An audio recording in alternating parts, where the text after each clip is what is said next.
Au ministère du Travail, Emploi et Prévoyance sociale, on parle du report de la cérémonie du lancement de la campagne de vulgarisation fixant les règles relatives au régime général de la sécurité sociale. La dite cérémonie est reportée à mercredi.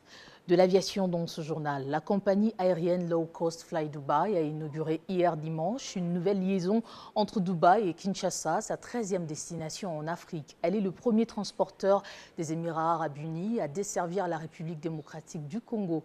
La spécialiste émirati du vol, pas cher, propose un vol quotidien entre sa base à Dubaï International et l'aéroport de Kinshasa-Njili, opéré en Boeing 737-800, pouvant accueillir 12 passagers en classe affaires et 162 en économie. Fly Dubai est sans concurrence sur cette route. Aucune compagnie du Golfe ne desservant Kinshasa. Elle ouvre ainsi une nouvelle passerelle pour les passagers en provenance de la région de Russie et du sous-continent indien vers l'Afrique centrale. La low cost dessert désormais 13 destinations dans 10 pays du continent africain.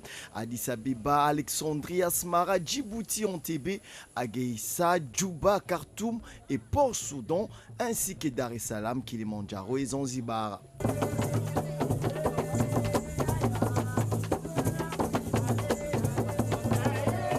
À l'arrivée du vol inaugural, le CEO Gaït Al-Gaït a souligné que Kinshasa est l'une des villes les plus étendues et les plus peuplées d'Afrique.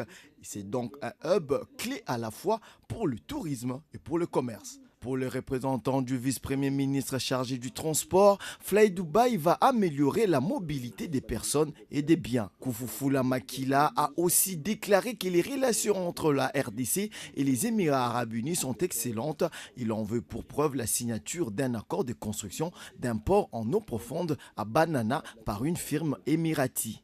Depuis le lancement de ses activités en 2009, Fly Dubai a lancé plus de 100 destinations vers 46 pays ou vers près de 71 nouvelles destinations qui étaient auparavant dépourvues de toute liaison aérienne directe avec Dubaï.